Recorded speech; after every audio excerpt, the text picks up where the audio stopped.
Hello दोस्तों, मैं IITian कांतनु आपके डिमांड पर लेके आए हैं एक बेहतरीन और खूबसूरत सा chapter Newton's laws of motion. तो तैयार हो जाइए, एक पेन पेपर और लेकर के हम लोग स्टार्ट करते हैं आज न्यूटन्स लॉज ऑफ मोशन। और एक बात और बता देते हैं, किन्हीं लोग का मैसेज आ रहा था कि सर आप जो प्रारंभ 1.0 बैच स्टार्ट किए हैं ना, उसमें हम काइनेमेटिक्स कहीं से और पढ़ लिए, हमको दिक्कत हो रहा है न्यूटन्स लॉज ऑफ मोशन से। तो आप कृपया करके वहीं से स्टार्ट कर दीजिए ना। 2-3 महीने में जो बचे हुए हैं 12th स्टार्ट करने से पहले, उसमें मैकेनिक्स का कुछ अच्छे टॉपिक्स करवा दीजिए। तो चलिए, आपके डिमांड पर हम लेकर आए हैं न्यूटन्स लॉज ऑफ मोशन। तो हम हैं आईआईटीएन कांतनु और आप हैं हमारे मुंगेरी लाल, और हम आपका बहुत बहुत स्वागत करते हैं हमारे छोटे से चैनल साइको आईआईटीएन पे। ठीक है, तो स्टार्ट करें, आ जाओ। देखो, और किन्हों लोग ना डाउट हमसे पूछे, लगभग 2-3 लोग सवाल भेजे हमें मेरे व्हाट्सएप पे। तो उनका कहना है सर ना, ये जो व्हाट्सएप पे सवाल हम भेजे हैं ना, उसका वीडियो बना कर सोल्यूशन बना दीजिए ना। तो भैया उसका क्या जरूरत पड़ेगा, कुछ अच्छे सवाल होंगे तो सब अच्छे सवाल हम खुद ले लिया करेंगे। ठीक है, तो चलिए स्टार्ट करते हैं। देखिए, और आज पहले Newton's laws of motion start करने से पहले हमसे कुछ बातें करने हैं बेसिक टर्म्स के बारे में। तो चलिए स्टार्ट करते हैं। एक बात बताइए हमें, न्यूटन्स लॉज ऑफ मोशन से पहले आपने जो टॉपिक्स पढ़ा था होगा, वो आपने पढ़ा होगा काइनेमेटिक्स का। सर उसमें क्या पढ़ा होगा आपने? उसमें आपने पढ़ा होगा सर पैरामीटर्स ऑफ मोशन के बारे में। सर पैरामीटर्स ऑफ मोशन कहने का मतलब, जब कोई पार्टिकल मूव करता है तो टाइम के साथ साथ वह डिस्टेंस कवर करेगा, उसका पोजीशन बदलेगा। स्पीड आपने पढ़ा होगा, सर डिस्प्लेसमेंट आपने पढ़ा होगा, सर वेलोसिटी आपने पढ़ा होगा, सर एक्सेलरेशन पढ़ा होगा। ठीक है, अब उसी चीज़ का कॉज कौन था, वह कैसे हो रहा था, वो हम इस चैप्टर में पढ़ने वाले हैं। तो एक बात बताओ, न्यूटन्स लॉज ऑफ मोशन कुछ और नहीं है, 3 बेसिक्स लॉज हैं जो एक्सप्लेन करता है किसी भी ऑब्जेक्ट पे फोर्स लगने के बाद उसके मोशन और फोर्स के बीच के रिश्ते को। सर नहीं समझ में आया? जैसे हम समझाने की कोशिश करते हैं, तो वही हमने यहाँ पर लिखा। और देखो, लिख कर इसलिए लाते हैं ना कि वीडियो लेक्चर बहुत लंबा हो जाता है, लगभग 1.5-2 घंटा पहुँच जाएंगे जितना हम लोगों को आज करना है। तो इसलिए अगर ये सब लिख लेंगे तो बाकी की चीज़ें हमको जो न्यूमेरिकल से रिलेटेड होगा, वो हम डेरिवेशन वगैरह वो हम लोग यहाँ पे कर लिया करेंगे। तो चलो स्टार्ट करते हैं। तो इसने क्या लिखा है सर कि Newton's laws of motion are the 3 basics laws of classical mechanics और Newtonian mechanics which describe the relationship between the motion of an object and forces acting on it. हम तो पढ़ दिया करा, कुछ नहीं बुझाया, हम बताते हैं। देखो एक बात बताओ, आपको तो पहला चीज़ें आ रहा होगा सर, न्यूटोनियन मैकेनिक्स और क्लासिकल मैकेनिक्स का मतलब क्या होता है। देखो, जहाँ से न्यूटन की मैकेनिक्स खत्म होती है ना, वहाँ से आइंस्टाइन की मैकेनिक्स स्टार्ट होता है। ठीक है, देखो नियूटन की मैकेनिक्स प्रैक्टिकल लाइफ में कह सकते हो रिलेटेड, प्रैक्टिकल लाइफ से आप रिलेटेड कर सकते हो। जैसे कोई पार्टिकल अगर मूव कर रहा है तो 10 मीटर पर सेकंड तो जेन्युइन हो सकता है, मगर आइंस्टाइन की मैकेनिक्स आपको समझने के लिए आपको ना स्पीड ऑफ लाइट से मूव करना पड़ेगा। ठीक है, अगर आप मूव करवा दें, चलो मत मूव करवाइए। तो ये चीज़ें हुआ। अब हम इसको एक्सप्लेन करते हैं। मान लो सर, देखो हुआ क्या ना कि मान लीजिए कि ना एक ये ब्लॉक सर यहाँ पर रखा हुआ था। ठीक है, ये सरफेस पे पड़ा हुआ भी ब्लॉक। अच्छे से समझना, आज की क्लास ख़त्म होने के बाद न्यूटन्स फर्स्ट लॉज हम लोग ख़त्म करेंगे। इसका इतना अच्छा से पोस्टमार्टम करेंगे ना कि इसका रिपोर्ट आप बखूबी समझ जाओगे, आपके पास होगा। देखो जरा, आओ जरा, बहुत बेसिक से कुछ टर्म आप जल्दी जल्दी जरा करते हैं। मान लीजिए आपका ब्लॉक है सर, ये ना एक मुंगेरी लाल आया और इस पर ना ये फोर्स लगाया। ठीक है, इसने फोर्स लगाया। एक बात और बताएं, जब इसने ये फोर्स लगाया तो यह अब इस ब्लॉक का कुछ सर पोजीशन होगा, कुछ पोजीशन बदलेगा, कुछ वेलोसिटी होगा, कुछ इसका एक्सीलरेशन होगा। और यह वेलोसिटी और एक्सीलरेशन इस फोर्स से कैसे रिलेटेड है, यह न्यूटन्स लॉज ऑफ मोशन के बाद, न्यूटन्स लॉज ऑफ मोशन में हम लोगों को पढ़ना है। ठीक है, तो स्टार्ट हो जाओ। देखो, तो ये चीज़ हमने बताया। आगे जरा चलिए, आते जल्दी से कुछ बेसिक्स टर्म्स हैं वो जल्दी जल्दी हम लोग खत्म करते हैं। सर मास के बारे में, मास आपने पढ़ा होगा, फिर भी जिन्होंने नहीं पढ़ा है वो हल्का सा बस डेफिनेशन लिख लेते हैं। हम लोग को मेनली इनर्शिया के बारे में जानना है, फ्रेम ऑफ रेफरेंस के बारे में जानना है, सिस्टम क्या होता है, एक्सटर्नल फोर्स क्या होता है, इंटरनल फोर्स क्या होता है, ये 3-4 चीज़ें। फिर उसके बाद फर्स्ट लॉ ऑफ मोशन का पोस्टमार्टम करना है। देख लो, आ जाओ कराए। एक बात बताओ, अच्छा इसको मिटाए का है तो इसका बचना कह रहा है कि mass is the fundamental property of all matter. Mass is the measure of the amount of matter और कंस्टिट्यूएंट्स पार्टिकल। कंस्टिट्यूएंट्स का मतलब होता है ना, जिससे चीज़ सबसे छोटे पार्टिकल जिससे मिलकर वो बना हो, उसे कहते हैं कॉन्स्टिट्यूएंट्स पार्टिकल। ठीक है, तो आ जाओ, इसका अगर हम ए यूनिट देखें सर, तो इसका ए यूनिट हमने लिखा हुआ था सर यहाँ पर kg होता है। ये सर हमें पता भी होगा, कहते सर हमको मालूम है। आज ये हम लोगों को इनर्शिया के बारे में पढ़ना। इनर्शिया के पढ़ने से पहले हम आपसे कुछ चीज़ पूछते हैं। एक बात बताइए, मान लो अभी ठंडा का दिन है, तुम्हें उठने का मन नहीं करता होगा तो पढ़ने का भी मन नहीं करेगा। ये तो सर करा एकदम कंपलसरी है। तो बताओ क्या होगा ना, आप पढ़ने की कोशिश करते हैं बट पढ़ने के नहीं पढ़ पाते हैं, पता है क्योंकि आलस के कारण। तो वो भी एक टाइप का इनर्सिया। इनर्सिया कौन सा है सर? इनर्सिया ड्यू टू आलस, जो हमें अपोज कर रहा है नहीं पढ़ने को, अपोज कर रहा है, सॉरी पढ़ने को अपोज कर रहा है, मतलब वो पढ़ने नहीं दे रहा है। उसी तरह से जो हम लोगों के यहाँ पर इनर्सिया पढ़ना है वो इनर्सिया ड्यू टू मास पढ़ना है। सर मास के इनर्सिया का मतलब क्या होगा? अगर इनर्सिया का अगर आप डेफिनेशन के पास जाएंगे तो कह रहा है inertia is defined as the property of matter or a body by virtue of which it opposes any change in its state of motion. एक बात समझिएगा ना, ये स्टेट ऑफ मोशन अपने आप में एक कारनामा है, ठीक है। देखो एक बताते हैं, तो पहले एक स्टार लगाएंगे यहाँ पर, स्टेट ऑफ मोशन के बारे में हम आपको सिखाते हैं। देखो एक बात समझाइए हमें, state of motion, state of motion अगर ना आप काइनेमेटिक्स आपने पढ़ा होगा ना, तो अगर स्टेट ऑफ मोशन को अगर एक वर्ड में अगर डिस्क्राइब करना हो सर, तो ये क्या है सर? ये आपका कुछ और नहीं है, आपका सर वेलोसिटी ही तो है, ठीक है। एक बात समझाओ सर, हम आपसे चीज़ पूछे हैं, मतलब अगर हम आपसे कहें कि स्टेट ऑफ मोशन चेंज हो रहा है, इसका मतलब कौन चेंज हुआ सर? वेलोसिटी चेंज हुआ। अरे हाँ या ना? एक बात और आप हमें बताइए सर, वेलोसिटी कैसी क्वांटिटी? सर वेक्टर क्वांटिटी, और वेक्टर क्वांटिटी को हम 3 तरह से बदल सकते हैं। सर क्या? उसका डायरेक्शन बदल दीजिए, सिर्फ डायरेक्शन, सिर्फ मैग्नीट्यूड बदल दीजिए, या फिर दोनों बदल दीजिए उसका। तो कहते हैं कि कोई वेक्टर क्या हो गया? चेंज हो गया। मेरी बात समझ पा रहे हैं? तो एक बात बताओ सर, हमने क्या कहा कि अगर स्टेट ऑफ मोशन के बारे में अगर बात करेंगे तो वह ले दे करके वेलोसिटी के बारे में ही बात कर रहा होगा। ये सब चीज़ें काइनेमेटिक्स में पढ़ना होता है, मगर हमें यहाँ पे जरूरत पड़ेगा, इसलिए हम यहाँ पे ये चीज़ें पढ़ रहे हैं। अरे बाला मंगेरीरा। तो देखो एक बात बताओ ना, हम एक चीज़ आपसे देखिए पूछते हैं सर, अगर हम स्टेट ऑफ मोशन होता है ना, तो स्टेट ऑफ मोशन को अगर हमें कैटेगराइज करना हो स्टेट ऑफ मोशन, तो सर यह ना हम इसे 3 चीज़ों में बांट सकते हैं। सर कैसे? देखो एक बात बताओ, अगर आपका पार्टिकल पहले से रेस्ट में था, तो अगर उसे रेस्ट में अगर उसे मोशन में ला दिया, तब भी उसका स्टेट ऑफ मोशन चेंज किया कि नहीं किया है? अरे भैया स्टेट ऑफ मोशन का मतलब वेलोसिटी चेंज कर दी। सर कैसे? उसके पास पहले इनिशियली 0 वेलोसिटी था, उसके बाद आपने किस तरह से चेंज करने में आप सक्षम हो गए, तो आपने कुछ वैल्यू उसके पास ला दिया। तो हम कह सकते हैं कि यहाँ पर हमने स्टेट ऑफ मोशन पहले रेस्ट से हम क्या चीज़ में लाए? मोशन। मतलब कि एक स्टेट ऑफ मोशन कुछ और नहीं, एक रेस्ट वाला भी हो सकता है। तो सर ये वाला हम कह सकते हैं, पहला हमने क्या कहा, ये आपका स्टेट ऑफ रेस्ट, या रेस्ट लिखो ना, आपका स्टेट ऑफ मोशन ये आपका रेस्ट में हो सकता है, ठीक है। अच्छा दूसरा क्या कहेंगे बताओ? दूसरा आपका कहेंगे सर स्पीड। देखो सर नहीं समझ आ रहे हैं, हम एक बात बताएं, कराएं बता दीजिए, डायरेक्शन, ठीक है। देखो हमने कहा कि अगर पहले रेस्ट में था तब तुम उसे अपने मोशन में ला दिया, तो पहला अपने स्टेट ऑफ मोशन को चेंज करने के लिए कहा कि सर हाँ ये चेंज हो गया। दूसरी बात ध्यान देना, अगर मान लो पहले से ही पार्टिकल कुछ वेलोसिटी के साथ मूव कर रहा है, अब देखो अगर हम कह रहे हैं कुछ वेलोसिटी के साथ मूव कर रहा है, इसका मतलब हमें डायरेक्शन और मैग्नीट्यूड दोनों नोन है। जैसे अगर हम कहें कि मेरा वेलोसिटी 4 मीटर पर सेकेंड अलॉन्ग नॉर्थ है, तो 4 मीटर पर सेकेंड कुछ और नहीं वेलोसिटी का मैग्नीट्यूड है, मतलब वो स्पीड है, और डायरेक्शन मेरा सर नॉर्थ था। अब बताओ जब पार्टिकल अगर मोशन में होगा, मतलब उसके पास स्टेट ऑफ मोशन अभी कैसा है सर? अभी मोशन वाला है वह, हाँ या ना? तो जब उसे हमें बदलना होगा तो हम कितने तरीके से बदल सकते हैं सर? सर पहला ना सिर्फ और सिर्फ ना स्पीड का वेलोसिटी का मैग्नीट्यूड डेट इज स्पीड बदल दीजिए। मतलब कि अगर हमने भी क्या कहा कि सर मेरा वेलोसिटी 4 मीटर पर सेकंड अलॉन्ग नॉर्थ है, तो मेरा स्पीड ना अब 10 मीटर पर सेकंड कर दीजिए, मगर नॉर्थ के अलॉन्ग ही रहने दीजिए। तो क्या तब भी आप कहेंगे ना कि स्टेट ऑफ मोशन चेंज हुआ? सर बिल्कुल। आपने दूसरा तरीका क्या कहा सर आपने, कि ना आप डायरेक्शन को बदल दीजिए। अरे जैसे अगर हम कह रहे हैं कि 4 मीटर पर सेकंड लोग हम नॉर्थ मूव कर रहे हैं, अब हम यही बात ऐसे बोले कि सर हम 4 मीटर पर second north of east move कर रहे हैं, मतलब मेरा डायरेक्शन बदला। तो हम स्टेट ऑफ मोशन कह सकते हैं कि 3 तरीके से वो बदलता है। एक आपका रेस्ट में हो तो रेस्ट से मोशन में आएगा, अगर स्पीड है तो स्पीड चेंज कर दीजिए, अगर डायरेक्शन तो डायरेक्शन चेंज कर दीजिए। मेरी बात समझ में आ रहे हैं? तो यहाँ से हम एक चीज़ बात बताते हैं तुमको। हम अगर कहें क्या सर, हम अगर यहाँ से एक नोट पॉइंट लगा के लिखिएगा सर, लिखिएगा तो सर का लिखें, ए भाई तो ऐसे हो जाए।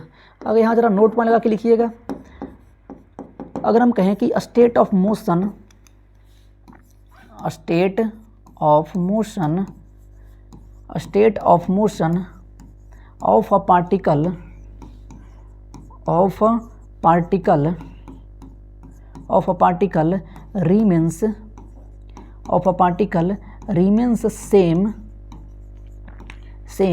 that means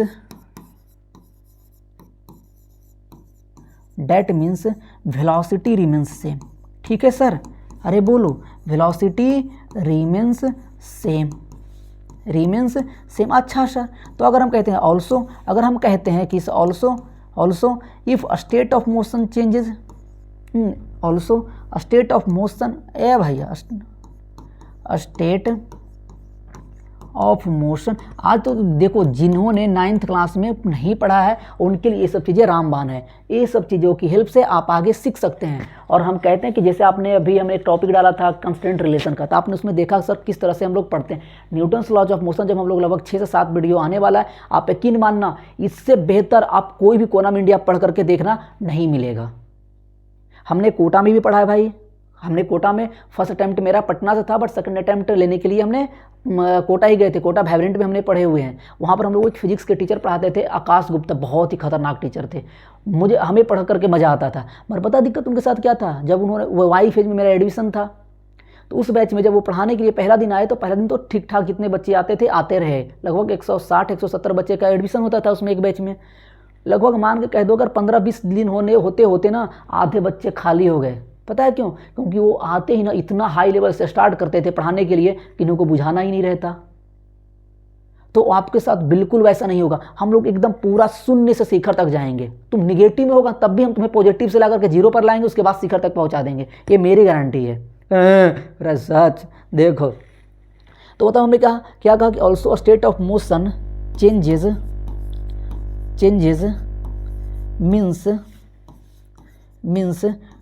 means velocity changes. ये बातें हमें समझाने में कोई तकलीफ नहीं है, ना ही तो आपको समझने। वेलोसिटी क्या लिखा ना, मीन्स वेलोसिटी चेंजेस।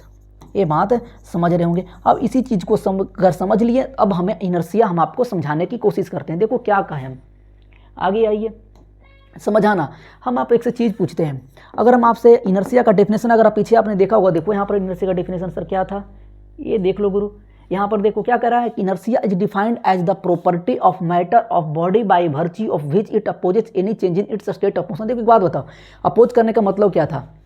हम कहते हैं तुम्हें कि मान लो कि अगर कोई ऑब्जेक्ट रेस्ट में है तो वह मोशन में नहीं आना चाहेगा, ठीक है। मतलब जो पहले उसका स्टेट ऑफ मोशन है उसी वह मेंटेन करना चाहेगा। अगर वह कांस्टेंट वेलोसिटी के साथ अगर मूव कर रहा है, अब देखो कांस्टेंट वेलोसिटी के साथ कह रहे हैं ना, तो उसके साथ 2 पॉसिबिलिटी है, या तो वह कांस्टेंट स्पीड के साथ मूव कर रहा होगा या तो कांस्टेंट डायरेक्शन के साथ मूव कर रहा होगा। कह रहा है नहीं, बिल्कुल गलत बात। हाँ, ऐसे ही बोलना है। हम अगर कह रहे हैं कांस्टेंट वेलोसिटी के साथ मूव कर रहा है, इसका मतलब मैग्नीट्यूड और डायरेक्शन दोनों कांस्टेंट होने चाहिए भैया, ठीक है। हाँ, इसका 2 तरीकों से आप रिप्रेजेंट कर सकते हैं, कुछ इस तरीके से कि सर अगर स्टेट ऑफ मोशन 2 तरीका है, मतलब अगर वह कांस्टेंट वेलोसिटी से साथ कांस्टेंट स्पीड के साथ मूव कर रहा है तो उसका स्पीड को बढ़ा दो, तब भी एक स्टेट ऑफ मोशन चेंज कह सकते हैं, हाँ या ना। या कि सर वह अगर पहले सेम डायरेक्शन में ना मूव करा करके उससे दूसरे डायरेक्शन में मूव हम करवा दें, कोई दिक्कत है। मतलब अगर उसका स्पीड अगर आपको बढ़ाना है तब भी उसका अपोज करेगा। वो कहेगा नहीं भैया, हम जिस तरह से हम चल रहे हैं हमें उसी तरह से मूव करने दो।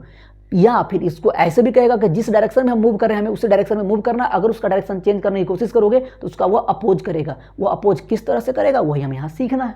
मेरी बात समझ पा रहे? तो इसने क्या कहा कि sir inertia is defined as the property of matter or body by virtue of which it opposes any change in its state of motion. देखो मैटर के बारे में आया तो सर अभी हम क्या पढ़े कि सर मैटर ना कुछ और नहीं गुरु, वह मास वाला ही चीज़ें तो हैं। तो हम कहेंगे बताओ जरा, देखो अच्छे समझना सर, बताओ एक्सप्लेन जरा करते हैं।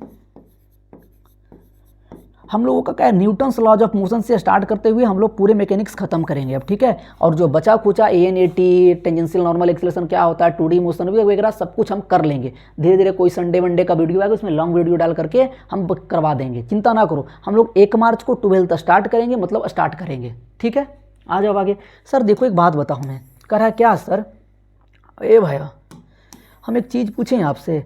हमने कहा ना कि अगर हम बोलें आपसे कि इनर्शिया का मतलब क्या था सर, किसी चीज़ को अपोज करना। हम आपसे एक एग्जांपल पूछते हैं कि सर मान लीजिए कि ना यहाँ पर हमने आपके पास 2 ब्लॉक रखा, एक ब्लॉक ए वाला और एक ब्लॉक ए वाला, ठीक है।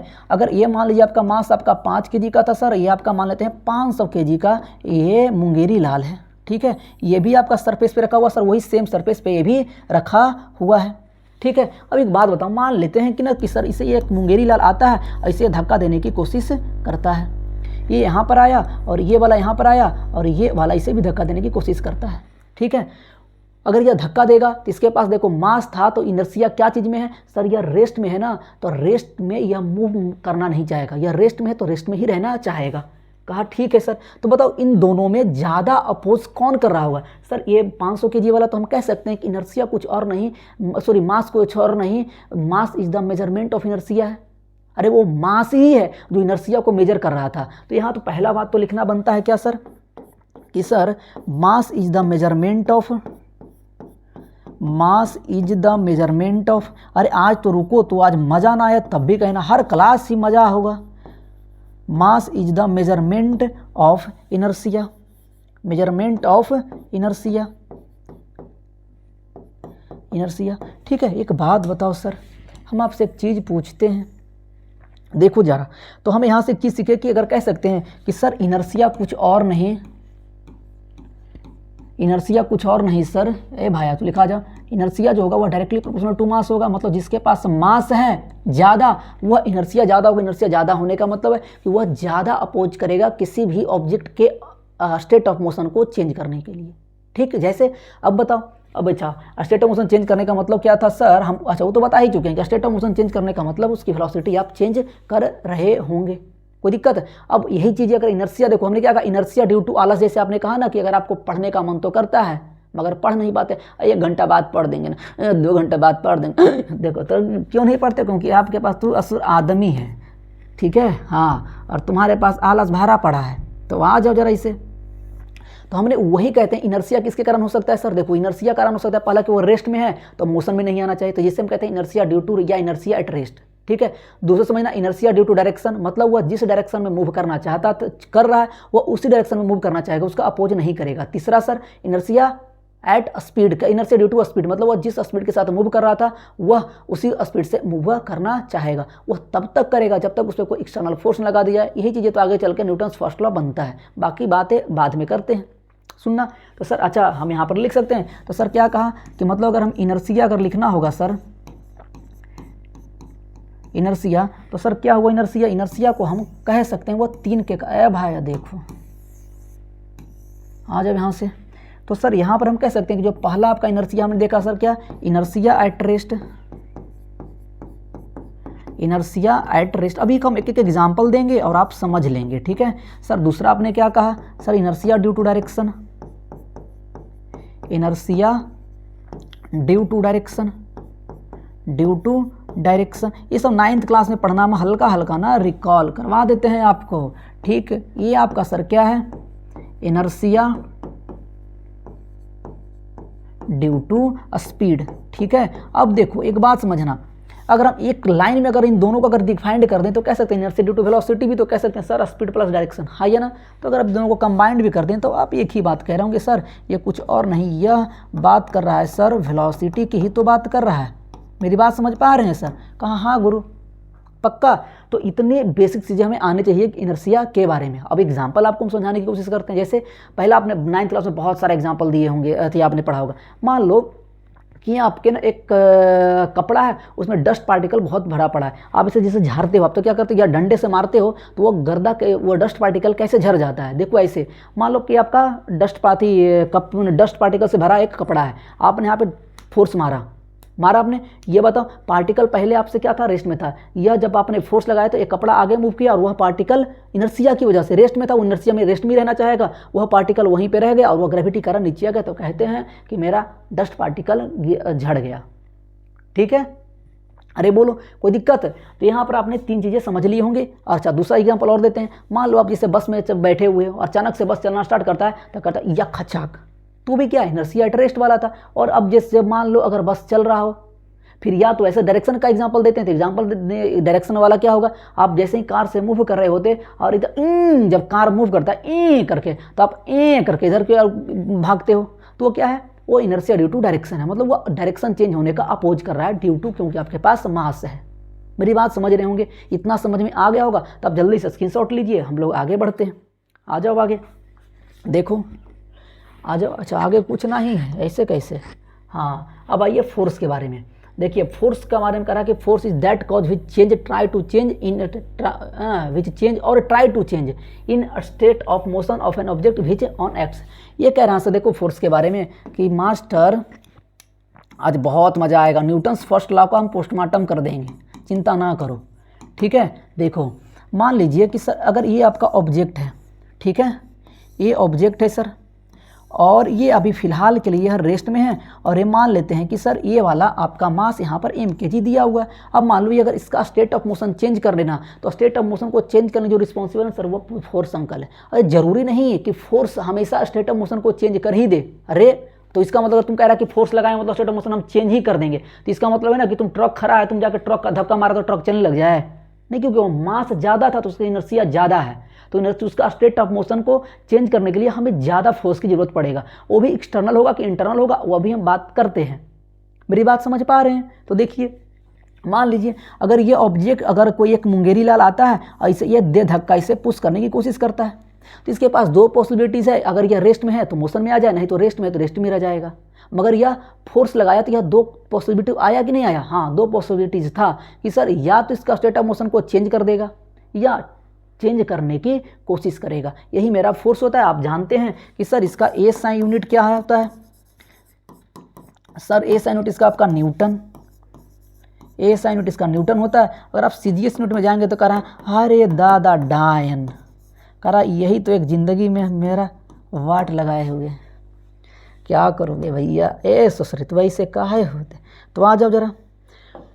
अच्छा, अब एक बात और तुमसे हम पूछें कि मान लो सर, मान लो कि ये तो आपका रेस्ट में था तब इसे कोशिश किया। अब हम कहते हैं, मान लेते हैं ना कि एक आपका ये ब्लॉक था और यह अभी मूव कर रहा था सर, यह 2 मीटर पर सेकेंड से अलॉन्ग द जो डायरेक्शन ईस्ट इधर मान स्टाप मान लीजिए ये मूव कर रहा था, ठीक है। अब देखो, अगर इसका स्टेट ऑफ मोशन फिर से बदल, अब क्या होगा सर, ये अगर मोशन में है तो इसका स्टेट ऑफ मोशन बदलना मेरे पास क्या है, 3 तरीके हैं। पता है क्यों? क्योंकि जब ये मोशन में है इसका मतलब इसके पास वेलोसिटी है, और वेलोसिटी के पास क्या चीज़ें होते हैं? 2 चीज़ें होते हैं, एक मैग्नीट्यूड और डायरेक्शन। और किसी भी वेक्टर क्वांटिटी को हम 3 तरीके से बदल सकते हैं सर, मैग्नीट्यूड को, सिर्फ डायरेक्शन को, या दोनों को। हाँ या ना? तो सर अगर यह यहाँ पे अगर हम फोर्स लगाते हैं सर, या अगर कोई मुंगेरी लाल अगर इस पर फोर्स लगाता है तो इसके पास होगा कि अगर स्पीड अगर यह 2 मीटर पर सेकंड से मूव कर रहा था तो हो सकता है इसका स्पीड 4 मीटर पर सेकंड कर दे सेम डायरेक्शन में, या अगर तिरछा फोर्स लगा तो इसका डायरेक्शन भी वो चेंज कर सकता है। यह होता है फोर्स। मेरी बात समझ रहे हैं? आइए जल्दी से आगे आइए। तो ये हो गया सर। अच्छा, एक बात बताने, सिस्टम स्टार्ट करने से पहले हम एक चीज़ आपसे पूछते हैं, बताओ ना, आपका जो फोर्स होगा आपका वो आपका 2 टाइप का होगा। एक आपका एक्सटर्नल फोर्स, और अच्छे समझना, आज अगर आपको न्यूटन से फर्स्ट लॉ अगर नहीं समझ में आया यहाँ पर, लेकिन माना दुनिया का कोई इंसान तुम्हें सिखा नहीं सकता, करा पक्का? अरे हाँ, हम जानते हैं ना तुम्हें, ठीक। आओ, एक्सटर्नल फोर्स। दूसरा बताओ आपका इंटरनल फोर्स। इंटरनल फोर्स, तो ये 2 तरह के फोर्स होते हैं सर। एक्सटर्नल इंटरनल कब होगा, अभी हम तुम्हें बात बताते हैं। जैसे एक बात बताओ, आगे हम एक चीज़ पढ़ने वाले हैं, पहले सिस्टम। स्क्रीनशॉट लेना, स्क्रीनशॉट जल्दी से ले लो। ऐसे आपको नोट्स, हैंड रिटेन नोट्स जो मेरा पढ़ाया हुआ है वो आपको टेलीग्राम चैनल पे पूरा का पूरा मिल जाएगा, ठीक है। आगे आइए, देखिए, तो पहले आप सिस्टम के बारे में जरा सा सीखने होंगे हमें, उसके बाद ही हम आपको एक्सटर्नल फोर्स और इंटरनल फोर्स का कॉन्सेप्ट पढ़ाएंगे। सर ये क्यों पढ़ रहे हैं? आपने जब ना पढ़ते हो ना कि जैसे न्यूटन्स फर्स्ट लॉ कहता है, क्या कहता है कि अगर किसी बॉडी का स्टेट ऑफ मोशन वह तब तक सेम है जब तक उस पर कोई एक एक्सटर्नल फोर्स लगा दिया जाए। सर एक्सटर्नल का मतलब, तो वही चीज़ें समझाएंगे। तो सर इंटरनल ही चेंज करता है, अभी बताएंगे हम, ठीक है। तो आ जाओ, अगर मान लो कोई एक बात बताते हैं, सिस्टम का मतलब क्या होगा। मान लो कि अगर ना एक तो एक पॉइंट साइज मास होता ही होता है, जैसे अगर आप हैं ये वाला 5 kg का 10 kg का, ये तो एक यूनिट सिस्टम आती है, एक पॉइंट साइज ऑब्जेक्ट मान ही सकते हैं। मगर मान लो एक हम नंबर ऑफ कंस्टिट्यूएंट्स पार्टिकल्स को एक सिस्टम भी कंसिडर कर सकते हैं। कब? तब देखिए यहाँ पर मान लो कि यह एक बस है, एक ट्रॉली है, सॉरी एक ट्रॉली या बस जो भी बोल दीजिए। यह ट्रॉली इधर की ओर सर कुछ वेलोसिटी के साथ यह मूव कर रहा था। कहा ठीक सर। हम एक बात पूछते हैं, मान लो कि यहाँ पर एक पार्टिकल ए है और एक पार्टिकल यहाँ पर बी है, इसके अंदर बैठा हुआ है, मगर इसका कंसिडर कहाँ, यह थी। अच्छा, एक बात और, यह दोनों रेस्ट में है और यह एक अंकल है, यह सी है आपका, ठीक है। तो 3 और कोई मान लेते हैं आपका, और एक मान ढेर सारा हम लोग कुछ और यहाँ पर ढेर सारे पार्टिकल बैठे हुए हैं, इसमें कोई दिक्कत है। मगर यहाँ पर एक खास बात क्या था ना सर, यह हर एक पार्टिकल इस ट्रॉली के रिस्पेक्ट में रेस्ट में था। देखो एक बात बताओ, सिस्टम और फ्रेम ऑफ रेफरेंस 2 अलग अलग चीज़ें होते हैं। अब जब काइनेमेटिक्स पढ़ेंगे ना, वहाँ पे हम आपको फ्रेम ऑफ रेफरेंस के बारे में हल्का सा यहाँ भी जरा सा रिकैप करवाएंगे, और वहाँ पर डिटेल्स में पढ़ना है। हमें यहाँ जितना ज़रूरत पड़ेगा न्यूटन्स लॉ ऑफ मोशन में, उतना यहाँ से हम सीख के जाएंगे। तो हो गया क्या ना कि अब देखो ये नंबर ऑफ कंस्टिट्यूएंट पार्टिकल को करेंगे क्या ना, हम अलग अलग A B C D इतना आपको नहीं हम बोलेंगे, हम कहेंगे ना कि सर यह एक सिस्टम है, बस ये जो आपका ये सिस्टम कुछ है वह एक सिस्टम ही है, मतलब नंबर ऑफ कंस्टिट्यूएंट्स पार्टिकल्स को हम एक यूनिट सिस्टम कंसिडर कर लेंगे। जैसे अगर मान लो कि इस पर अगर फोर्स लगता है सर, अगर 10 न्यूटन का अगर हम फोर्स लगाते हैं तो यह फोर्स हम इस पे बी पे सी पे डी पे नहीं हम कंसिडर करेंगे, यह हम कंसिडर करेंगे इस पूरे ट्रॉली पे। मगर कंडीशन क्या होना चाहिए कि सर ए सी बी जो भी कंस्टिट्यूएंट्स पार्टिकल्स को आप मान करके एक यूनिट सिस्टम बना रहे हैं वह हर एक पार्टिकल एक दूसरे के रिस्पेक्ट में रेस्ट में होना चाहिए। जब आप सेंटर ऑफ मास पढ़ेंगे तो वहाँ पर सिस्टम का मतलब अलग होगा, यहाँ पर सिस्टम का मतलब अलग है। यहाँ पर system of Newton's laws of motion में वही नंबर ऑफ कॉन्स्टिट्यूएंट्स पार्टिकल या नंबर ऑफ बॉडीज को आप एक सिस्टम में मान सकते हैं तब तक उन दोनों के बीच कोई रिलेटिव मोशन ना हो, मतलब एक दूसरे के रिस्पेक्ट में रेस्ट में हो। ठीक है, ये बात तो हमारा समझ रहे होंगे, कोई दिक्कत? अब देखो इसी चीज़ में आप समझना। अब मान लिया किया ना कि ये ट्रॉली अभी फिलहाल के लिए रेस्ट में रखा हुआ था, ठीक है, अभी मान लो ऐसा रेस्ट में रखा हुआ है, रेस्ट में रखा हुआ है। अब क्या कहते हैं, इसके पास मास होगा तो ऑब्वियसली इसके पास इनर्शिया है। अब मान लो ना ये अंकल ए वाला क्या करता है, ये इधर की ओर फोर्स लगाता है, ये सी वाला मान लो तो कि ये नीचे जूता से पटकता है, ये बी वाला मान लो कि आपका ऊपर की ओर फोर्स लगाता है, मतलब ढेर सारा पार्टिकल ये फोर्स लगा रहा होगा। मान लेते हैं आपका ये फोर्स ए है, आपका ये आपका फोर्स बी है सर, ठीक है। दिख नहीं रहा तो हम दूसरा कलर ले लेते हैं, ये आपका फिर से वही आ गया, बी आ गया। अच्छा, तो ये आपका हम कहते हैं आपका फोर्स, यहाँ नाम दिया आपको F1 FB, यहाँ F3, सब फोर्स हम नाम दे देते हैं। अगर आपका एक फोर्स के नाम के बारे में जानना होगा सर, इसे क्या कहेंगे, इंटरनल। अच्छा एक बात और अब बताओ, अभी हम पूछ ही लेते हैं। अब बताना जो भी यह फोर्सेज अंदर वाले कंस्टिट्यूएंट पार्टिकल्स इस ट्रॉली पे लगा रहा होगा, क्योंकि इस ट्रॉली को हमने सिस्टम माना है, तो ये हर फोर्स लगने वाला ट्रॉली पे इंटरनल होगा कि नहीं होगा? सर बिल्कुल बात है, इंटरनल है। तो कहेंगे यहाँ पर क्या है, इंटरनल फोर्स, इंटरनल क्या लिखें, आपका डायरेक्ट लिखते हैं फिर यहाँ लिख देंगे हम। सर ये क्या है, ये है आपका फोर्स अप्लाइड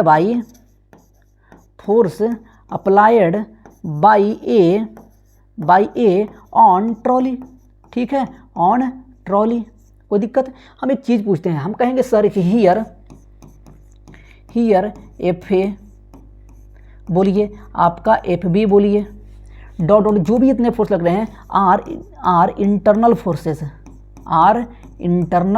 फोर्सेज, ठीक है। सर इसका फ़ायदा क्या, देखो बात देखो बताना हमें। हम कहते हैं ना सर, अब मान लो कि ये ट्रॉली था, अब ये क्या करता है कि एक मान लो कि एक मुंगेरी लाल आता है और इस पर ये दे धक्का इसने मारता, मान लो इस डायरेक्शन में इसने एक फोर्स लगाया, ठीक है। अब देखो ये वाले जो हम कह रहे हैं आपका, इससे हम कहेंगे एफ एक्सटर्नल कहेंगे, इसे क्या कहेंगे, एफ, क्योंकि यह सिस्टम के बाहर लग रहा था। अब सर इसका फ़ायदा क्या है, जब अब भी बस 2 मिनट में हम स्टार्ट करने वाले न्यूटन्स फर्स्ट लॉ, तो वहाँ पर क्या आप पढ़ते हैं कि कोई भी ऑब्जेक्ट का अगर आप या सिस्टम का अगर आपको स्टेट ऑफ मोशन चेंज करना है, तो अगर चेंज करना है तो आपको एक्सटर्नल फोर्स लगाना होगा, ठीक है। अच्छा एक बात और, जब आपका पॉइंट साइज अगर ऑब्जेक्ट हो, हमें पता है कि मैकेनिक्स में हमें बहुत बड़े बड़े ऑब्जेक्ट को हम पॉइंट साइज मान करके बना लेते हैं, तो अगर सिर्फ पॉइंट साइड अगर एक ऑब्जेक्ट है तो उस पर क्या एक्सटर्नल क्या इंटरनल जो भी चीज़ें फोर्स लग रहा होगा वो आपका एक्सटर्नल ही होगा, वहाँ पे कहने की ज़रूरत नहीं है। तो यहाँ पर हम ये कह रहे हैं कि बस आपको ये बताया कि अगर इस particle A B C D जो भी इसके अंदर है,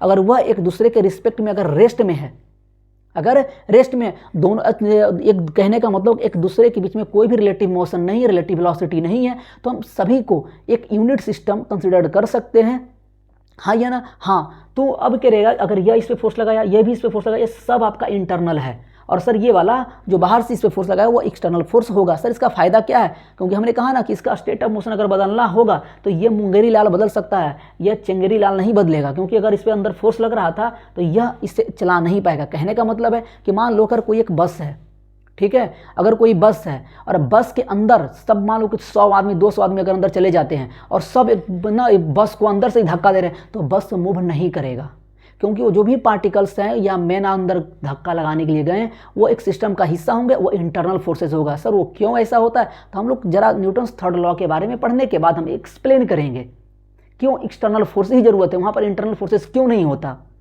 ठीक है। क्योंकि अगर हम कोई मान लो अगर इसमें बोर्ड को धक्का देना, एक रूम ही मान लो, एक रूम आपका एक सिस्टम है, अगर हम इस रूम को एक ट्रॉली मान लेते हैं, अगर हम इधर से अगर धक्का मारते हैं तो इस ट्रॉली की स्टेट ऑफ मोशन में चेंज करने में मेरा फोर्स लगाए हुए का कोई रिस्पॉन्सिबल नहीं होगा, ठीक है।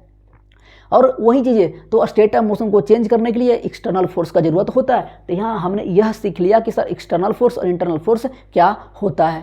तो बात समझ रहे होंगे। आप स्क्रीनशॉट लेना, स्क्रीनशॉट ले लीजिए, कोई दिक्कत है?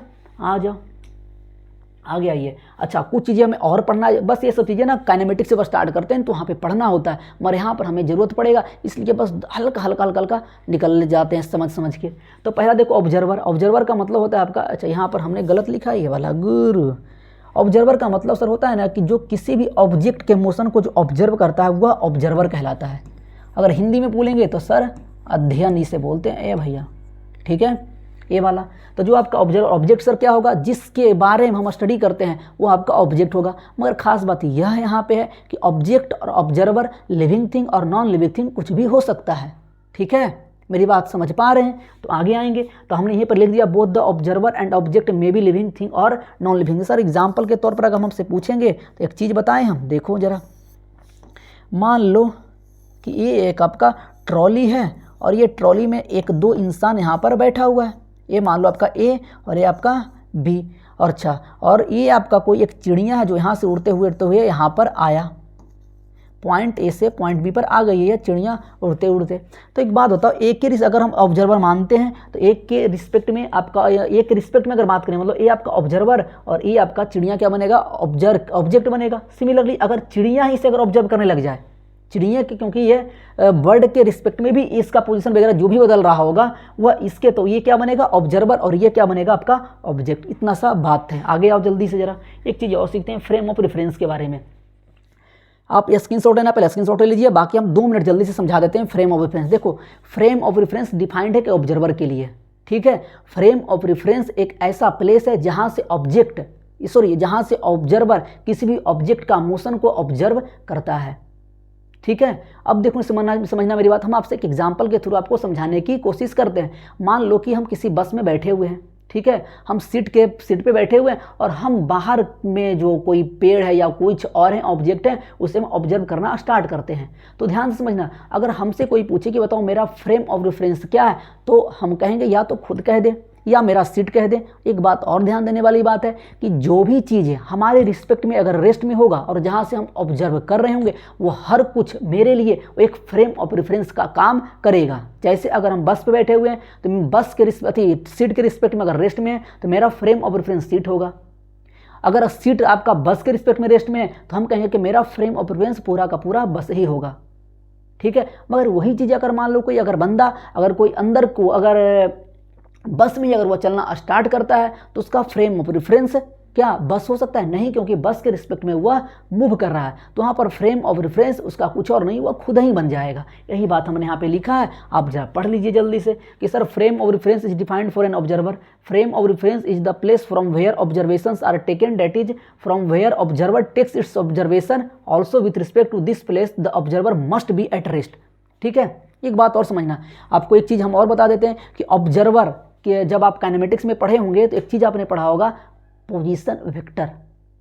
अब बताओ अगर मान लो हम ऑब्जर्वर हम ही हैं तो हमारे रिस्पेक्ट में खुद का पोजीशन वेक्टर कभी बदलना नहीं है, तो हम क्या कहेंगे कि मेरा अगर पोजीशन वेक्टर अगर बदल नहीं रहा है टाइम के साथ तो हम कहेंगे खुद ही हम रेस्ट में हैं, हाँ या ना। तो यहाँ से एक पॉइंट बात ये निकलता है कि कोई भी ऑब्जर्वर खुद को कभी भी मोशन में नहीं मानेगा। वो भले ही अगर होगा मोशन में मगर वो खुद को हमेशा क्या कहेगा, रेस्ट में। इसी के चलते जब आप ट्रेन में बैठते हैं अब तो आपको समझ में भी आ जाता है कि एक्चुअल में बस मूव कर रहा है, पेड़ नहीं मूव कर रहा है। और जब छोटे होंगे तो अब क्या लगता था कि सर हम ना बाहर बस में बैठे हुए हैं, लगता है बस तो मस्त रुका हुआ है और पेड़ पीछे की ओर भाग रहा है। तो वहाँ पर क्या था, क्योंकि ऑब्जर्वर खुद को कभी भी रेस्ट में मोशन में नहीं मानता, वो हमेशा ही खुद को क्या चीज़ कंसिडर करता है, रेस्ट में। तो यहाँ 1-2 नोट पॉइंट है तो हम जल्दी से लिख देते हैं। आ जाइए, देखो हम यहाँ से लिख देते हैं जल्दी। पहला क्या सर कि observer can never in motion with respect to itself, can never in motion with respect to itself, ठीक है। मेरी मान लो खुद को वो कभी मोशन में मानेगा ही नहीं। तो सर अगर नहीं मानेगा तो क्या करें, कुछ नहीं करना। यहाँ पर हम एक चीज़ और बताते हैं, अच्छे से ध्यान से समझिएगा। अब देखिए हम आपको एक एग्जांपल और लेते हैं और हम आपको समझाने की कोशिश करते हैं, लेकिन एक्चुअल में है क्या ना कि फ्रेम ऑफ रेफरेंस एक अच्छे ठीक ठाक टॉपिक है, लगभग 40-45 मिनट लगते हैं उसे खत्म करने में। जब हम लोग काइनेमेटिक्स से स्टार्ट करेंगे तो वहाँ पढ़ाएंगे, मगर आपको यकीन दिलाते हैं यहाँ पर दिक्कत नहीं होने देंगे, ठीक है। तो होता क्या ना कि फ्रेम ऑफ रेफरेंस अगर आपको डिफाइंड करना हो ना, तो हमने क्या कहा कि वैसा प्लेस जहाँ से ऑब्जर्वर ऑब्जर्वेशंस लेता है वही प्लेस उसके लिए क्या कहलाता है सर, फ्रेम ऑफ रेफरेंस। अब एक बात बताना, मान लो कि सर हम एग्जांपल लेते हैं, पहले समझाते हैं। देखो हमने कहा ना कि मान लीजिए वही वाला कि एक ट्रॉली है, कह रहा है मुंगेरिया ये मास्टर हमेशा जब देखो तब ट्रॉली ये बनाते रहता है, बस बना दे तो लैम्बोर्गिनी बना दे, असुरा आदमी। तो मान लो सर कि ये ना आपका एक मैन ए है आपका ए, और एक मैन आपका ये वाला बी है, और इससे ना एक चिड़िया है जो पॉइंट ए से उड़ता हुआ यहाँ चली जाती है ये, और आप क्या करें, इस चिड़िया का मोशन आप ऑब्जर्व करता है, पहले ए करता है और बी करता है। देखो दोनों में खास बातें क्या है। अब मान लो कि अगर हम देखें ये वाला, तो सर ये वाला क्या था सर, ये आपका position initial position vector of bird with respect to sir क्या था आपका, ये था। ठीक है, अगर यही आप देखें तो ये फाइनल पोजीशन वेक्टर, हम बस बता रहे हैं, चिंता ना करो समझ जाएंगे। ये वाला इनिशियल इसके रिस्पेक्ट में, ये वाला फाइनल। हम आपसे एक चीज़ पूछ रहे हैं, दोनों के रिस्पेक्ट में इसका पोजीशन वेक्टर अलग अलग है मगर इसका डिस्प्लेसमेंट सेम है दोनों के लिए। ठीक है, अब समझाना क्या चाहते हैं हम, देखो समझाना ये तुम्हारे चाहते हैं कि मान लो कि अब यही हम ना इस चीज़ को, अगर हम ऑब्जेक्ट किसी चीज़ को यहाँ पे बैठा देते हैं, ऑब्जर्वर को ग्राउंड पे बैठा देते हैं। अब बताओ ग्राउंड पे बैठे कुछ ना कहे तो ग्राउंड ही होता है। ऑब्जर्वर यहाँ पर एक बैठा हुआ जो कि सी है। अब हम आपसे एक चीज़ पूछते हैं, बताओ इस चिड़िया का इसके रिस्पेक्ट में डिस्प्लेसमेंट अलग है या सेम है? कहेंगे सर हम देखते हैं तो सर ये वाला आपका पोजीशन वेक्टर और ये वाला आपका यहाँ वाला, ठीक है, कुछ अलग है या सेम है? तो सर इसके वैल्यू अलग अलग आएंगे, डिस्प्लेसमेंट दोनों का सेम होगा। मगर एक बात और बताना हमसे, हम कह रहे हैं क्या पूछ रहे हैं मास्टर, देखो हम तुमसे पूछा थे ना, अब पूछते कि आप लोग को बता ही देते हैं ऐसे डायरेक्टली कि अगर हम फ्रेम ऑफ रेफरेंस बदल लेंगे, फ्रेम ऑफ रेफरेंस अगर बदलेंगे तो जिस वैसी फिजिकल क्वांटिटियाँ जो फ्रेम ऑफ रेफरेंस बदलने के बाद वो अपनी वैल्यू चेंज कर ले, वैसी फिजिकल क्वांटिटी को हम कहते हैं फ्रेम डिपेंडेंट। ठीक है, और वैसी फिजिकल क्वांटिटी जो फ्रेम ऑफ रेफरेंस बदलने के बाद भी वह चेंज नहीं हो, उसे हम कहते हैं frame independent physical quantity. Sir जैसे अगर हमने फ्रेम ऑफ रेफरेंस बदला तो यहाँ पर पोजीशन वेक्टर और डिस्प्लेसमेंट क्या हुआ आपका, चेंज हुआ। तो वही हम यहाँ से लिखते हैं आपका कि फ्रेम डिपेंडेंट, लिख लो। अच्छा आगे लिख लेते हैं जल्दी से, आइए सर फ्रेम डिपेंडेंट क्या होता है, क्योंकि ज़रूरत पड़ेगा अभी। Frame dependent, frame dependent physical quantity, frame dependent physical quantity. आ जाओ जरा, आ जाओ। देखो तो हमने क्या कहा sir, frame dependent physical quantity का मतलब होगा कि whose value changes after changing the frame of reference, after changing the, अरे सुनो गुरु सुनो, हम तुमको बता ही देते हैं। After changing the frame of reference को हम लोग शॉर्ट में इतना लिखेंगे, after changing the frame of reference. Sir इसमें अगर हम अब एग्जांपल आपसे पूछें तो सर क्या क्या होगा सर, डिस्प्लेसमेंट लिख दीजिए, स्पीड लिख दीजिए। सर कितना हमें याद करना, अरे याद नहीं करना, रुको तो 5 मिनट तो सर वेट कर लो। तो कह रहा है कहाँ वेट करें, मुंगेरी लाल देखो इधर जरा। सर ये मेरा फ्रेम डिपेंडेंट क्वांटिटी फिजिकल हुआ। सर दूसरा क्या लिख लीजिए, सर दूसरा आप लिखिए frame independent physical quantity, independent physical quantity. अरे बोलो क्वांटिटी, अरे बोलो ठीक, देख के बात समझाना। सर इसमें क्या है, तो हम कहेंगे कि हुज वैल्यू, मतलब वैसी फिजिकल क्वांटिटियाँ जिसका, अरे भैया तुम मीठा देखो ये ससुर, whose value does not change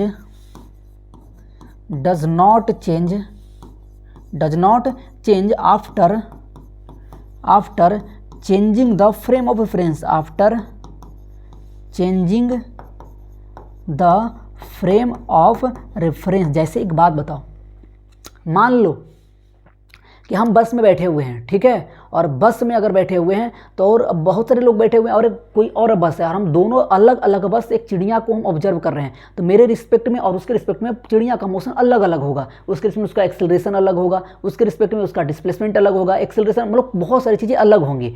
sir तो फ्रेम इंडिपेंडेंट में जो आपको याद रखना है कि हम लोग को वो सर इसमें सिर्फ, और ये ध्यान भी रखना है, जो इसमें आपको बस 2 चीज़ें ध्यान रखना है सर, क्या कि जो इसमें हम लोग को पढ़ना है, एक तो आपका फोर्स एकदम याद रखना है कि सर फोर्स चाहे आप चंद्रमा पे बैठ के कैलकुलेट करिए, या कहीं और बैठकर कैलकुलेट करें, फोर्स हमेशा ही फ्रेम इंडिपेंडेंट होगा। मतलब अगर हम कहें कि मान लो अगर इस हम व्हाइट बोर्ड, व्हाइट करा ब्लैक बोर्ड है, व्हाइट बोर्ड, मान लो डिजिटल बोर्ड पे अगर हमने यहाँ पर 5 न्यूटन का अगर हमने फोर्स लगाया है ना सर, तो चंद्रमा पे बैठा आदमी या हेलीकॉप्टर पे बैठा आदमी यह जब इसे कैलकुलेट करेगा तो यह यहाँ पर लगा हुआ फोर्स 5 न्यूटन ही आएगा। ठीक है, मतलब यह बदलेगा नहीं फ्रेम ऑफ रेफरेंस बदलने पे। क्यों? क्योंकि अगर हम ग्राउंड पे बैठे हुए हैं तो मेरा फ्रेम ऑफ रेफरेंस ग्राउंड हो सकेगा, होता है। जबकि अगर हम हेलीकॉप्टर में हैं तो कह सकते हो कि मेरा फ्रेम ऑफ रेफरेंस हेलीकॉप्टर है। कहाँ लेके चल गए। तो एक फोर्स याद रखिएगा सर। दूसरा यहाँ पर जो आएगा वह सर टाइम आएगा। और तीसरा पे याद रख लेंगे सर डिस्टेंस बिटवीन 2 पॉइंट्स कह सकते हो, डिस्टेंस बिटवीन 2 पॉइंट्स, ये भी कभी नहीं बदलना सर। अच्छा, डिस्टेंस बिटवीन 2 पॉइंट्स। और तीसरा जो आपको याद रखना है यहाँ पर आपका मास याद रखना है। ये 3 चीज़ें, क्योंकि न्यूटोनियन मैकेनिक्स में मास हमेशा सेम ही रहेगा।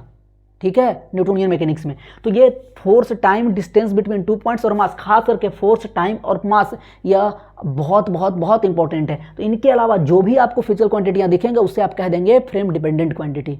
मेरी बात समझ पा रहे हैं? अब हम लोग पूरी तरह तैयार हैं न्यूटन्स फर्स्ट लॉ को सीखने के लिए। पक्का आ जाएं तो जरा देखो, ये कहा फोर्स, टाइम, डिस्टेंस और डिस्प्लेसमेंट, ये आपने लिख लिया। आगे आ जाओ सर, देखो तो स्टार्ट। आइए, आपका इंतजार होता है ख़त्म, और वहाँ जाओ जल्दी, देख लो इधर। और ज़रा अच्छा लगे अगर हमरा पढ़ाया हुआ तो तुम शेयर काहे नहीं कर देते हो? हैं, शेयर कर दो। और तुम लोग एक बात और बता दी हमको, तुम लोग को अच्छा लगता है तो कमेंट काहे नहीं करके जाता है? पाप लगेगा तुमको। हैं, ठीक, देखो इधर आ जाओ। अब देख, बहुत अच्छे से समझना। अब जितना ये सिंपल लिखा हुआ है उसी सिंपल वे में हम समझाएंगे भी आपको। ठीक है, क्या लिखा देखो। अगर आप ना 9th क्लास में आपने पढ़ा होगा तो क्या पढ़ा होगा, किसी भी ऑब्जेक्ट, अगर कोई ऑब्जेक्ट, न्यूटन्स फर्स्ट लॉ का डेफिनेशन बताओ तो ऐसे कहते थे, अगर कोई ऑब्जेक्ट, अगर वह कौन सा थे, क्या कहते थे, अगर रेस्ट में है तो रेस्ट में ही रहेगा, अगर वह कांस्टेंट स्पीड के साथ मूव कर रहा है तो वह कांस्टेंट स्पीड के साथ मूव ही करना चाहेगा। और तीसरा क्या, वह जिस डायरेक्शन में मूव कर रहा है वह उसी डायरेक्शन में मूव करता रहेगा तब तक उस पर कोई एक्सटर्नल फोर्स ना लग जाए। अब सर एक्सटर्नल इंटरनल का मतलब क्या है अभी हम बता कर आए हैं। ठीक, क्योंकि देखो अगर पॉइंट साइज ऑब्जेक्ट है तब एक्सटर्नल इंटरनल का कोई फर्क नहीं पड़ेगा। अगर मान लेते हैं कि अब नंबर ऑफ कॉन्स्टिट्यूएंट पार्टिकल जैसे को मान करके हम अगर सिस्टम बनाए, जैसे अगर बस में मान लो कि अगर 50 आदमी इंसान बैठे हुए हैं, अब उन सब कंस्टिट्यूएंट्स पार्टिकल को मान करके हमने एक यूनिट सिस्टम बनाया है। तो वो बड़े साइज के हैं। तो अगर मान लो कि उस समय एक सिस्टम बनाए हैं, और क्यों माना है, क्योंकि हर एक व्यक्ति बस के रिस्पेक्ट में रेस्ट में था। ठीक है, तो जो अंदर वाले व्यक्ति या पर्सन अगर जो फोर्स लगाएंगे बस पे वह आपका इंटरनल होगा, और जो बाहर से कोई लगाएगा सर वह एक्सटर्नल होगा। तो न्यूटन अंकल ने क्या कहा, न्यूटन अंकल ने कहा कि भैया अगर किसी का अगर स्टेट ऑफ मोशन चेंज करना हो ना सिस्टम का, तो आप एक्सटर्नल फोर्स लगाओ, इंटरनल से काम नहीं चलेगा। मेरी बात समझ में आया? सर कह रहा नहीं आएगा, क्यों ऐसा होता है? तो इसका एक्सप्लेनेशन थोड़ा देर वेट कर लेंगे, लगभग अगली क्लास में हम लोग वहाँ पहुँच ही जाएंगे। आज क्योंकि हम लोग सिर्फ और सिर्फ न्यूटन्स फर्स्ट लॉ तक ही करेंगे। कल से हम लोग लीनियर मोमेंटम सीखेंगे, linear momentum, change in linear momentum कैसे निकालते हैं, उसके बाद हम लोग Newton second law, third law, उसके बाद आगे की कार्रवाई पूरी करेंगे। बोलो ठीक, आगे आइए। तो देखो इसने कहा कि वही बात बताओ कि हमने क्या कहा कि अगर कोई ऑब्जेक्ट रेस्ट में तो रेस्ट में रहना चाहेगा, अगर वह कांस्टेंट स्पीड के साथ अगर मूव कर रहा है तो वह कांस्टेंट स्पीड के साथ ही मूव करना चाह रहा होगा, अगर वह कांस्टेंट जिस डायरेक्शन में मूव कर रहा था वह उसी डायरेक्शन में मूव करना चाहेगा तब तक जब तक उस पर कोई एक्सटर्नल फोर्स न लगा दीजिए। अब बताओ हमने क्या लिखा, रेस्ट बोला, मोशन बोला, डायरेक्शन बोला। अरे भैया इतना कहने से बेहतर है एक सीधी सी लाइन, एक लाइन में बोल दो ना।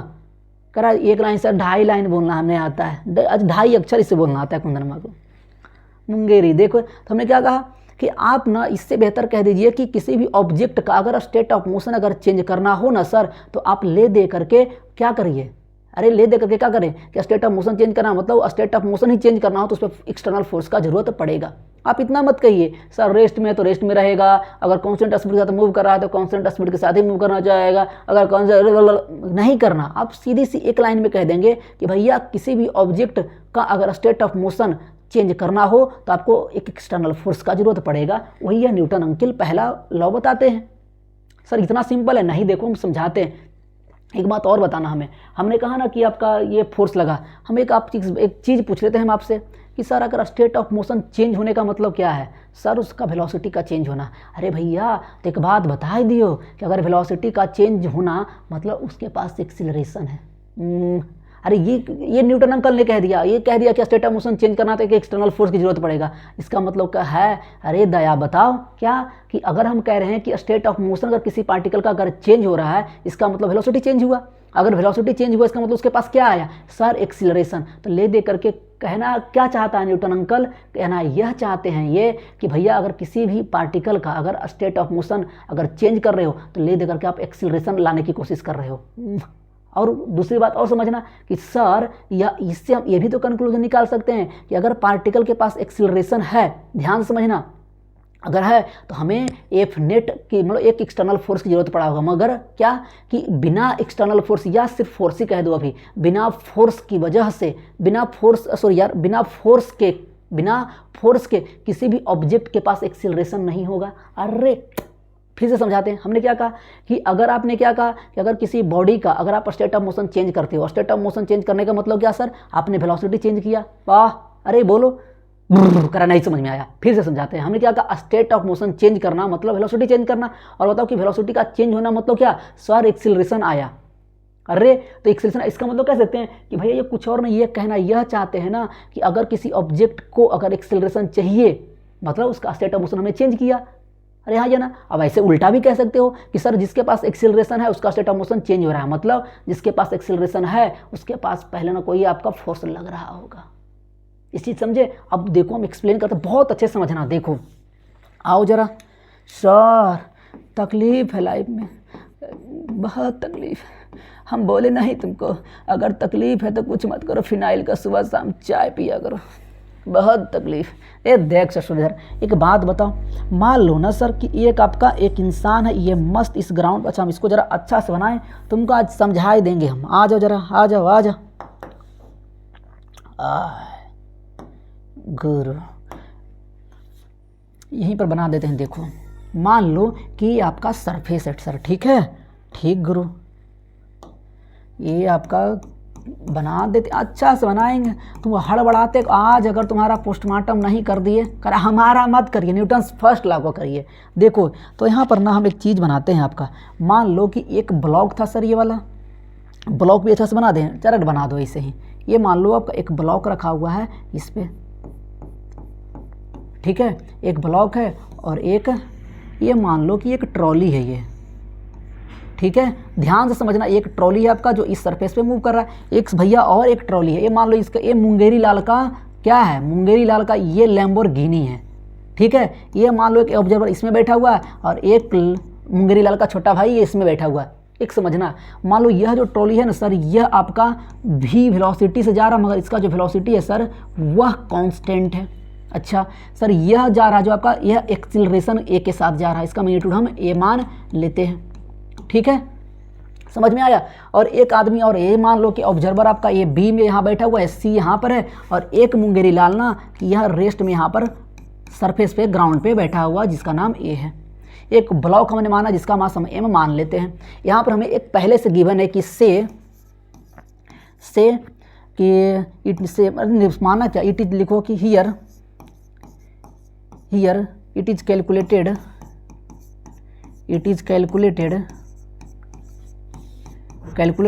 Net force on block is 0। कहा ठीक सर। यहाँ पर हमने क्या कहा? नेट फोर्स ब्लॉक का 0 है, यह हमने एक्सपेरिमेंटली हम लोग किसी तरह से हमने कैलकुलेट कर लिया। अब एक बात बताओ, हम क्या बोल रहे थे? अभी हम पढ़ कर आए हैं कि फोर्स आपका एक ऐसी फिजिकल क्वांटिटी है जो फ्रेम इंडिपेंडेंट होता है, मतलब आप दुनिया के कोना में कहीं भी बैठ के लगाएंगे तो फोर्स आप यहीं पर इस ब्लॉक पर सेम ही कैलकुलेट करेंगे, ठीक है? तो एक बात बताना, तो अगर इस पर अगर नेट फोर्स 0 है तो इसका मतलब इसका स्टेट ऑफ मोशन कभी चेंज नहीं हो सकता न्यूटन अंकिल की तरह, न्यूटन अंकिल के स्टेटमेंट से अकॉर्डिंग। हाँ ये ना, न्यूटन अंकिल ही ना कह रहे हैं। अरे न्यूटन अंकल क्या कहते हैं? न्यूटन अंकल कहते हैं कि बिना फोर्स का उसका स्टेट ऑफ मोशन नहीं चेंज होगा, ठीक है? तो हमने पहले ही मान लिया कि इसका state of net force on block जो आपका वह 0 है, तो अगर पहले से वह रेस्ट में है तो आपका यह हमेशा ही रेस्ट में रहेगा। तो हम कह सकते हैं कि here it is calculated on block is 0। यहाँ पर ऑल्सो लिख देते हैं कि से here a block is rest, a block rest on ground, a block rest on ground. या लिखा भैया क्या लिख दे करा, कुछ लिख दो, a block is at rest, is eight rest. ठीक है, आओ अब देखो कारनामे देखना, आ जाओ अकॉर्डिंग टू, बताओ आ जाओ, यहाँ हम लिखते हैं आपका कि अकॉर्डिंग टू ऑब्जर्वर ए, ध्यान से समझना, तू यहाँ पर अभी आप न्यूटन्स फर्स्ट लॉ को अच्छे तरीके से सीख लोगे।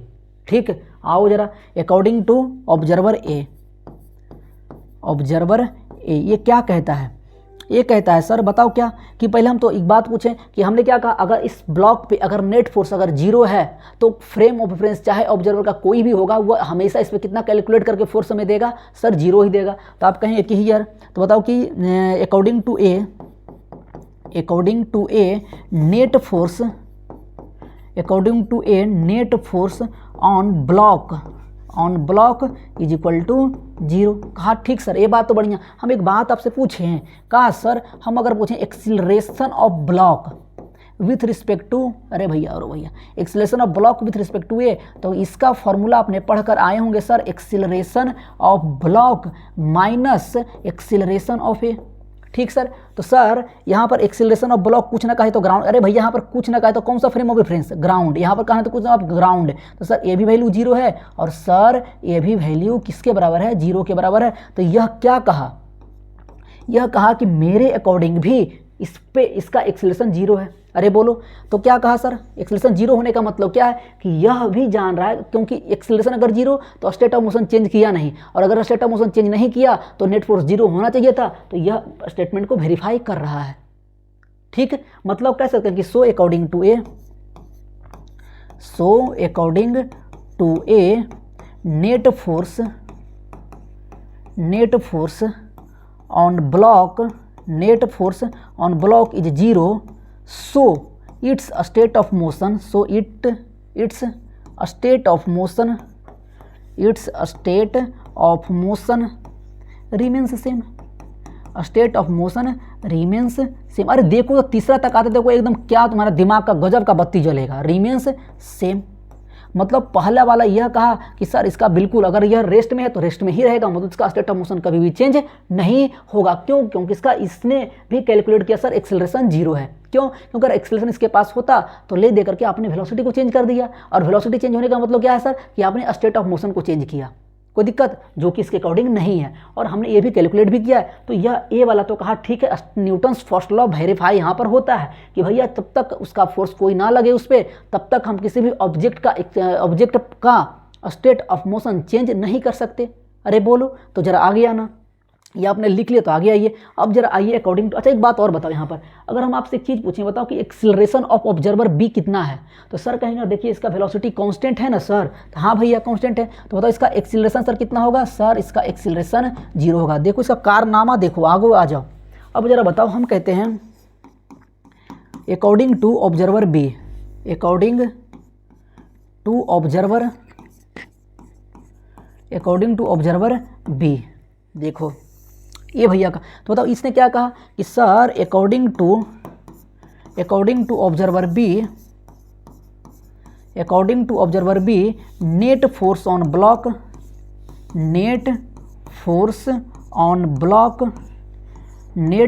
Block is equal to zero. क्यों सर, क्योंकि हमने पहले एक्सपेरिमेंटली फाउंड कर लिया कि नेट फोर्स आपका ब्लॉक उस पर जीरो है, तो हमने ये भी पढ़ कर आए कि फोर्स आपका फ्रेम इंडिपेंडेंट होता है, तो आप किसी भी फ्रेम ऑफ रेफरेंस में बैठ करके मोशन ऑब्जर्व करेंगे तब भी आप ब्लॉक पे नेट फोर्स कितना कैलकुलेट करेंगे, जीरो करेंगे।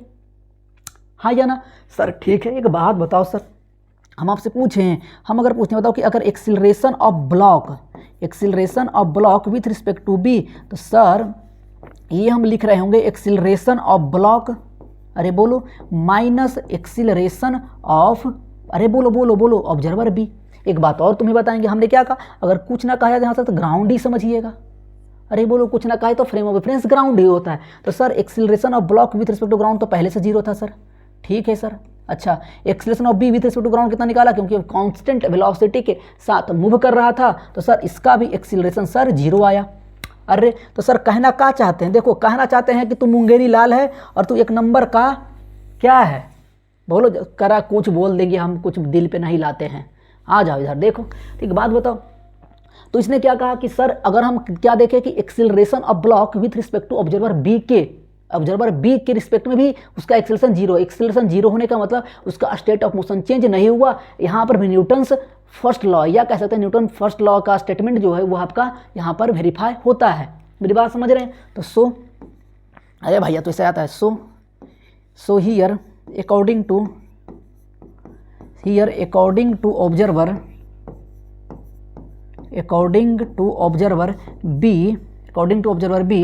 B a state of motion of block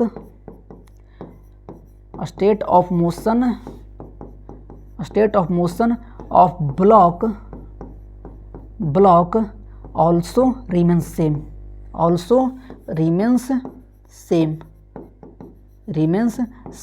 that is क्या कहेंगे sir? that is state of motion constant है। इसका स्टेट ऑफ मोशन कांस्टेंट क्योंकि इसमें नेट फोर्स। अब देखो थर्ड वाले को देखना, स्टेट ऑफ मोशन कांस्टेंट है। ये थर्ड वाला गजब करेगा, का देखो जरा तो पहले कांस्टेंट। आ जाओ ये वाला, इसको हम कहाँ भेज दें? अच्छा ये तो गलत बात है, इतना हम काहे लिखे? अरे यहीं पर लिख देते हैं। रुक जाओ सर, इसको हम बड़ा कर देते हैं। कहीं इसको दिए हम यहाँ भेज।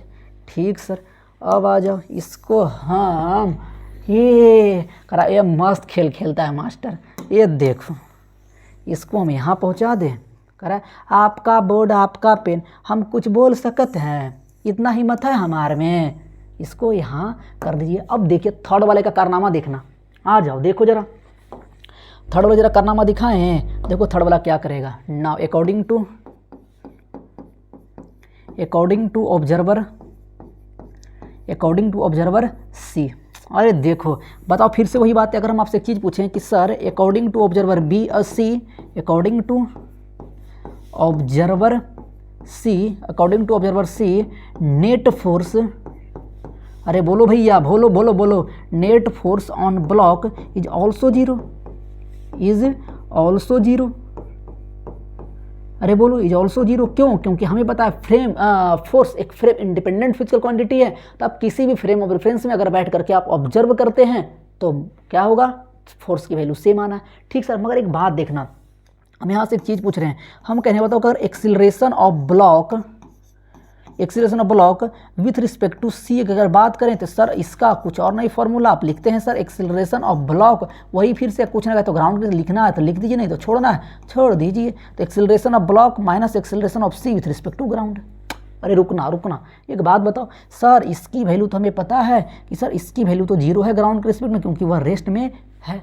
अरे भैया ये जीरो नहीं है, ये वाला सर इधर की ओर कितना एक्सीलरेशन से जा रहा था सर? यह ए से जा रहा है। तो अगर देखो अगर यहाँ पर आप कुछ इस तरह से लिखते हैं माइनस ए वेक्टर लिख देते हैं, ठीक है। या अगर देखो आपका ऐसे लिखिए, यहाँ पर ना हम अगर ए वेक्टर लिख रहे हैं, अरे भैया दे ससुर, ये देखो ये वाला अगर हम यहाँ से लिखते हैं सर माइनस ए वेक्टर, ठीक है माइनस, अच्छा माइनस वेक्टर काहे लगा दिए? अगर हम माइनस से लिखते हैं इसका मतलब पता किधर आपने सर इस डायरेक्शन को आपने पॉजिटिव माना, कहा ठीक सर। या इसी को सुनो, इसको हम इधर लिख सकते हैं सर ए इधर की ओर। अरे बोलो बातें तो वही है, बस कहने का तरीका अलग है, ठीक है। आगे देख लिया। अब एक बात बताओ, क्या सर देखो जरा, हमने क्या वहाँ पर देखा कि ब्लॉक पे नेट फोर्स क्या था सर? जीरो था।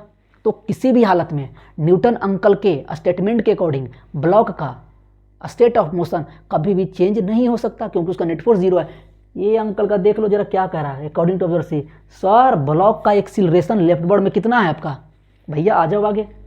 हमने क्या किया सो अगर हम ये ब्लॉक था आपका, ये ब्लॉक आपका ये ब्लॉक था और इसका इधर की ओर सर ये क्या है आपका acceleration of block with respect to का आपका सी था। और सर यह इधर की ओर कितना है? इसका मैग्नीट्यूड अगर देखें तो सर ए के बराबर। ये का गजब हुआ। अब न्यूटन अंकल का दिमाग चकरा गयो, न्यूटन अंकल का तुम्हारा दिमाग चकराया, ठीक है। तो उन्होंने क्या हुआ कि सर यहाँ तो बिना फोर्स के ही इसके पास एक्सीलरेशन आ गया। कौन कह दिया? सी वाला कह दिया। पता है इस ससुर का एक्सीलरेशन है, ये असुर आदमी का कह रहा इधर की ओर। अब बताओ एक्सीलरेशन इसके पास है, इसका मतलब क्या है? इसका स्टेट ऑफ मोशन चेंज हो रहा है। कैसे सर? अरे भैया एक्सीलरेशन अगर इसके पास है इसका मतलब वेलोसिटी चेंज हुआ ना। अगर वेलोसिटी चेंज होने का मतलब क्या है? इसका स्टेट ऑफ मोशन चेंज हुआ। किसके अकॉर्डिंग? ऑब्जर्वर सी करा यह इसका मस्त स्टेट ऑफ मोशन चेंज हो रहा है। ये करा कुछ तो बात हजम नहीं हुआ। तो यहीं से अब क्या हुआ, न्यूटन्स फर्स्ट लॉ का जो स्टेटमेंट था वह यहाँ कंट्राडिक्ट होता है। तो यहीं से ओरिजिन होता है types of frame of reference. ठीक है, क्या होता है types of frame of reference. Newton first law कुछ और नहीं, वह कह सकते हो ना, ये मियरली मतलब कुछ हद तक क्या कहते हो, वही का कि यह फ्रेम ऑफ रेफरेंस का डिफिनेशन है। और वो भी कौन सा, यहाँ पर हम लोग पढ़ेंगे इनर्शियल और नॉन इनर्शियल। तो न्यूटन फर्स्ट लॉ कुछ और नहीं, यह इनर्शियल फ्रेम ऑफ रेफरेंस का डेफिनेशन ही दिया हुआ है। समझ में आया? पक्का? हमने फिर से देखो समझाने की कोशिश करते हैं। हमने क्या कहा, आ जाओ आगे। कहाँ, ए मास्टर बहुत तकलीफ है मास्टर। ये देखो फिर से हम समझाते हैं। हमने क्या कहा कि मान लो कि एक ब्लॉक रेस्ट में रखा हुआ था, इसने हम किसी तरह से एक्सपेरिमेंटली हमने फाउंड किया कि इसमें नेट फोर्स 0 है। अगर नेट फोर्स 0, इसका मतलब स्टेट ऑफ मोशन इसका हमेशा सेम रहेगा। सेम होने का मतलब जो पहले था वही बाद में रहेगा। तो शुरुआत में यह 0 है तो बाद में भी इसका state of motion at rest वाला ही रहेगा। ठीक, ये कौन कहता है, न्यूटन अंकल कहते हैं। और न्यूटन अंकल ने यह भी बता दिया था कि अगर इसका स्टेट ऑफ मोशन अगर चेंज करना हो ना तो नेट फोर्स हमें चाहिए, इस पर कोई फोर्स चाहिए। तो इस पर फोर्स ही नहीं है तो इसका कभी भी स्टेट ऑफ मोशन चेंज नहीं होता। अब इसका मोशन हम 3 लोगों से ऑब्जर्व करवा दिए। एक ऐसा ऑब्जर्वर था जो रेस्ट में था, वह ग्राउंड पर। एक ऐसा ऑब्जर्वर जो आपका कांस्टेंट वेलोसिटी के साथ मोशन में था। मगर तीसरा था वह एक ऐसा ऑब्जर्वर है जो एक्सिलरेटेड फ्रेम ऑफ रेफरेंस में है। क्या है, एक्सिलरेटेड। यह कह रहा है गलत है, कह रहा है बिल्कुल गलत है। न्यूटन अंकल को इसने परेशान किया होगा तो कुछ दिमाग लगाए होंगे, कह रहा ये देखो, ये बातें समझ में आया। तो हमने क्या देखा, पहला वाला ऑब्जर्वर तो कहता ठीक है भैया ये वाला मोशन में इसका बिना फोर्स के कारण इसका स्टेट ऑफ मोशन चेंज नहीं होगा, और यह रेस्ट में है तो रेस्ट में भी इसने भी कैलकुलेट किया। तो न्यूटन अंकल का फर्स्ट स्टेटमेंट क्या किया, वेरीफाई किया। सर आगे आ जाइए। दूसरा हमने क्या देखा कि सर दूसरा भी, अच्छा ऑब्जर्वर बी के कारण ऑब्जर्वर बी भी कहा ठीक है सर एकदम बढ़िया है, मगर तीसरा वाला कहा ना ठीक हो, गड़बड़ हो बात। कहा तो क्या गड़बड़ हो, तो गड़बड़ ये है कि सर जो सी एक्सिलरेशन थी, सी ऑब्जर्वर का जो फ्रेम ऑफ रेफरेंस है वह एक्सिलरेटेड है, मतलब उसके पास एक्सिलरेशन है। गड़बड़ यहीं से स्टार्ट होता है। तो जब ये कंट्राडिक्ट हुआ तो यहाँ हम अपना सुविधा के लिए कुछ भी कर सकते हैं। तो देखो क्या कर लिए, इसने कहा सर देखो मास्टर ये तकलीफ हो, तो कहाँ गए हो सर, कहाँ गए हो, ये आ जाओ, ये वाला आ गया। तो बताओ क्या हुआ। तो यहाँ लिखे हम, सर क्या लिखे, लिखें कि बताओ कि हम यहाँ पर क्या लिख सकते हैं कि here according to observer C, according to observer C block has acceleration, block has acceleration. So according to C the state of motion, इतना क्या है इसे लिख रहे हैं, the state of motion of block, the state of motion of block is changing with time. आई तो गजब कारनामा किया, विथ टाइम। कहा सो बताओ क्या कि सर तो यह क्या according to C Newton statement को क्या किया, कॉन्ट्राडिक्ट किया, मतलब यह गलत साबित कर दिया। कह रहा है गलत, न्यूटन स्टेटमेंट नहीं गलत है भैया, कुछ और हम दिमाग लगा करके इसको भी सही कर लेंगे। कहा क्या इससे, तो यहाँ पर लिख सकते हैं so here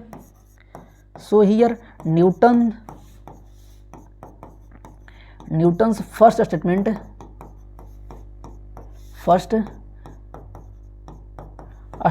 is not true. यहाँ पर गलत हो गया, स्टेटमेंट इज नॉट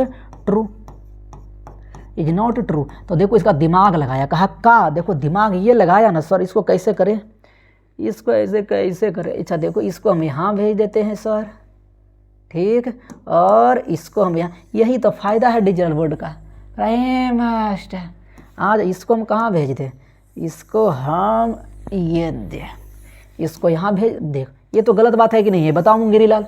ये कहे नहीं, कहता ये भी इनर्शिया ले लिया है, कहता हम भी यहीं जहाँ है वहीं रहेंगे, हमको चेंज करने की कोशिश नहीं करो, नहीं तो ठीक नहीं होगा तुम्हारे लिए, फिर तुम्हें फिनाइल का चाय हम पिलाएंगे। ठीक है, आ जाओ यहाँ तक।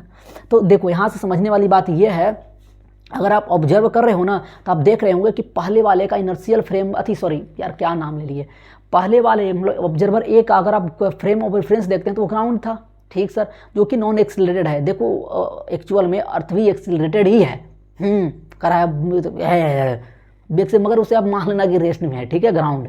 और दूसरा केस आपने क्या देखा सर, जो बी बैठा हुआ है, बी वाले में का एक्सिलरेशन 0 है, तो वो भी कहा सर न्यूटन्स चचा ने सही कहा है, मगर थर्ड वाला गलत कर दिया। पता क्या गलत किया?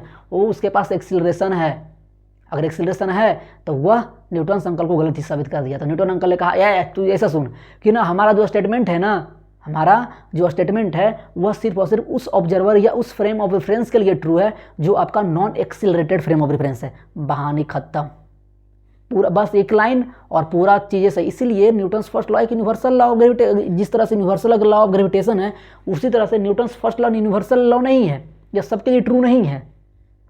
यह उस ऑब्जर्वर के लिए ट्रू है जो नॉन एक्सीलरेटेड, मतलब नॉन एक्सीलरेटेड कहने का मतलब वैसा फ्रेम ऑफ रेफरेंस जो ग्राउंड के रिस्पेक्ट में उसका एक्सीलरेशन 0 है। ठीक है, तो यहाँ से समझिएगा, हम यहाँ से लिखते हैं सो हियर ओरिजिन। सो यहाँ पर आपका हम क्या होता है, हमें यहाँ पर पढ़ना है types of frame of reference. Types of frame of, अरे बोलो F4.R का मतलब होता है फ्रेम ऑफ रेफरेंस। ठीक है, पहला इसमें आप पढ़ेंगे sir inertial frame of reference, inertial frame of reference. Sir दूसरा आपका क्या होगा, non inertial frame of reference, non inertial frame of reference. ठीक है, ये बातें अगर समझ पा रहे हैं, हम जरा सा आपसे अच्छा स्क्रीनशॉट लीजिए, उसके बाद आपको समझाते हैं। आओ आगे जल्दी आ जाओ, बस 15 मिनट और आपका लेंगे। देखो तो यहाँ पर पहला बात तो हम ये लिखते हैं कि कह सकते हैं कि Newton's first law, Newton's first law या न्यूटन्स फर्स्ट स्टेटमेंट भी कह सकते हैं, Newton's first statement is the merely definition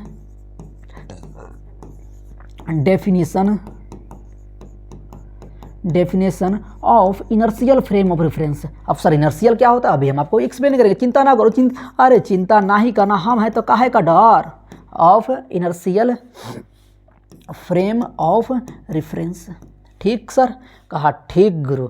तो हम कह सकते हैं कि न्यूटन्स फर्स्ट लॉ सिर्फ और सिर्फ किसके लिए ट्रू है सर, वो ना सिर्फ और सिर्फ इनर्शियल फ्रेम ऑफ रेफरेंस के लिए ट्रू है। अब बताओ कि sir inertial frame of reference कहते किसे, तो अभी हम आपको बताएं ना कि ए और बी वाला कैसा फ्रेम ऑफ रेफरेंस था सर, इनर्शियल। बताओ का है, क्योंकि यह इसलिए इनर्शियल है क्योंकि वह ग्राउंड के रिस्पेक्ट में उसका एक्सीलरेशन 0 है। तो दूसरा बात तो ये कह दो, या फिर ये भी कह सकते हो कि वैसा फ्रेम ऑफ रेफरेंस जहाँ पर न्यूटन्स फर्स्ट लॉ या न्यूटन्स फर्स्ट स्टेटमेंट वेरीफाई या ट्रू है, वैसे फ्रेम ऑफ रेफरेंस को हम क्या कह देते हैं, बल टेल टेल बल बल बल बल बल क्या कह देते हैं सर, उसको हम कह देते हैं का इनर्शियल फ्रेम ऑफ रेफरेंस। ठीक, और नॉन इनर्शियल क्या होगा सर, इनर्शियल और non inertial, inertial non inertial का मतलब वैसा फ्रेम ऑफ रेफरेंस जहाँ पर न्यूटन्स फर्स्ट लॉ या न्यूटन्स फर्स्ट स्टेटमेंट ट्रू नहीं है, उसे हम कह देते हैं नॉन इनर्शियल या एक्सेलरेटेड फ्रेम ऑफ रेफरेंस। यहाँ एक बात और लिख लीजिएगा, जो इनर्शियल होगा ना इसे हम कहते हैं आपका non accelerated frame of reference.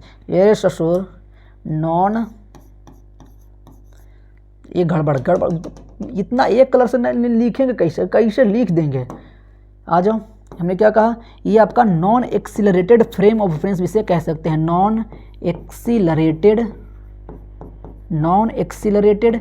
Frame of reference. Sir इसका एक और नाम कह दीजिए, इसे कह दीजिएगा आपका sir accelerated frame of reference.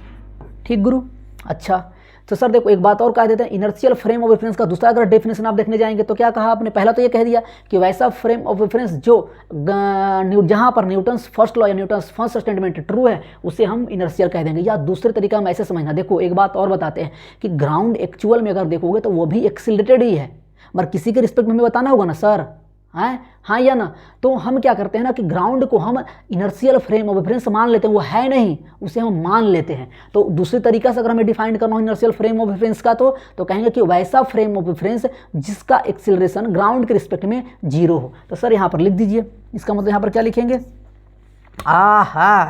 यहाँ पर क्या लिखेंगे सर, यहाँ पर लिख देंगे कि एक्सीलरेशन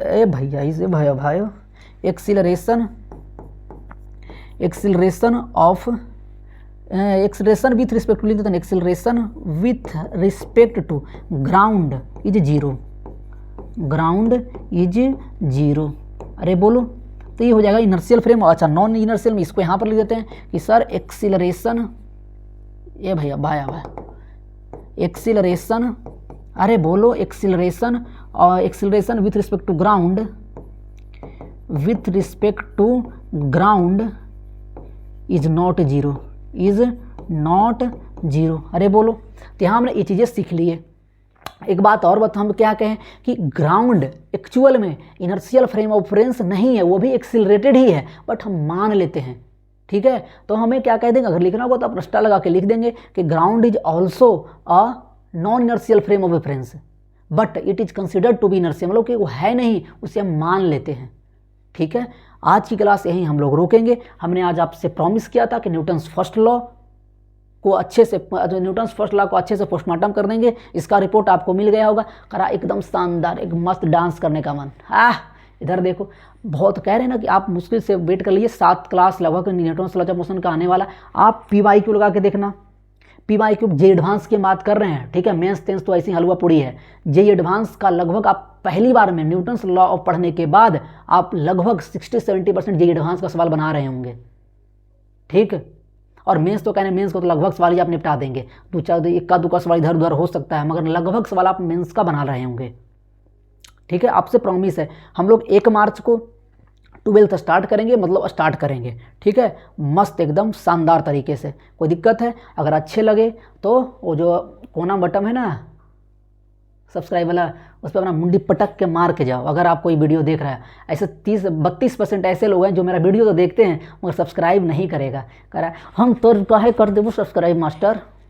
ठीक है, तो आप स्क्रीनशॉट लेना, स्क्रीनशॉट लीजिए। एक बार हम फिर से आपको दिखा देते हैं आज की क्लास। एक बात और यार, एक ना लड़के ने मैसेज किया कि सर आप डिग्री ऑफ फ्रीडम पढ़ा दीजिए। एक बात बताओ मुंगेरी लाल, मतलब क्या समझा है कि आज हमें कोई बीच से अगर कोई एक टॉपिक कहे तो समझ में आता है, कोई एक चैप्टर कहे तो समझ में आता है। एक डिग्री ऑफ फ्रीडम जो मुश्किल से 10 मिनट का एक चीज़ होता है, काइनेटिक थ्योरी ऑफ गैसेस में पढ़ा जाता है। वो कह रहा सर डिग्री ऑफ फ्रीडम एक बार पढ़ा दीजिए। भैया अब किसी को मान लो अगर ये डाउट आ जाए कि सर हमें ना रजिस्टेंस निकालना नहीं है, इक्विवेलेंट रजिस्टेंस वो बता दीजिए, ये पॉसिबल है? आप बताओ। आपसे अगर कुछ डाउट हो, अगर सवाल हो, मैं ये नहीं कह रहे आपको जो चीज़ें पढ़ा रहे हैं उसी से आप रिलेटेड डाउट पूछिए। आपको अगर मैकेनिक्स में कोई टॉपिक हो अगर नहीं बन रहा, वो आप बना हमसे सवाल भेज दीजिए, हम वो डिस्कस कर लेंगे। आपसे हीट नहीं बन रहा हो, थर्मोडायनेमिक्स नहीं बन रहा हो, इलेक्ट्रोस्टैटिक्स जो 12th में होगा वो 12th का हमसे सवाल पूछ लेगा। वो आपको वहीं पे आपको व्हाट्सएप पे भेजिए। लगभग अगर हम देख लिए तुरंत, तो तुरंत लगभग मुश्किल से 10 मिनट होते होते हम आपको सोल्यूशन प्रोवाइड कर देंगे। हम खुद ही करेंगे। ठीक है, हम PN ही रखे हुए हैं। ठीक है, तो आ जाओ जल्दी से ज़रा देख लो आज की क्लासेस। आ जाओ गुरु, मज़ा लगा कि नहीं लगा? हमने क्या देखा? पहला बार में हमने यह देखा कि न्यूटन्स लॉ क्या था sir. Newton's laws of motion कुछ और नहीं है, 3 बेसिक्स लॉज है जो यह बताता है फोर्स और उसके मोशन के बीच के रिश्तों को डिसाइड करता है। करा कौन सा रिश्ता? अरे सोचरा तुझसे कौन पूछेगा, तू मुझसे इससे बेहतर कौन जानता है। हाँ, अगर तुम्हें नहीं समझ में आ रहा तो बर्बादी के कगार पर भी है। ठीक है, फिर हमने मास पढ़ा सर। इनर्शिया क्या था? इनर्शिया एक ऐसी प्रॉपर्टी है किसी बॉडी का जिसके पास मास है तो वह किसी भी स्टेट ऑफ मोशन को चेंज होने से अपोज करता है, यह इनर्शिया कहलाता है। और इनर्शिया कितने तरह का होता है सर? 3 तरह की होता है। तो आपने तीसरा देख लिया, कोई दिक्कत हो तो बताइए हमें, आगे आइए। फिर हमने सर क्या देखा? फिर हमने देखा सर ये वाला इनर्शिया, ये तो इनर्शिया ही है। फिर हमने अच्छा ये ब्लैंक कैसे कर गया। फिर हमने क्या देखा सर? फोर्स देखा, फोर्स क्या होता है। फिर उसके बारे में हमने बहुत कुछ इस तरह से हम लोगों ने पढ़ा है बहुत अच्छे तरीके से। अगर आपका इसका PDF चाहिए तो आप हमारे टेलीग्राम चैनल से जुड़ सकते हैं और कुछ नहीं सकते हैं। ये वाला क्या हो गया? Newton's first law is inertia, हाँ सही है। ठीक है, तो चलिए आज की क्लास यहीं ख़त्म करते हैं। तब तक के लिए हमें दीजिए विदा और हम चलते हैं। तो bye bye, take care, love you so much. और अपना जो बायां वाला साइड लाल जो कलर का सब्सक्राइब लिखा उसे माथे टेक के जाया करो। बाय।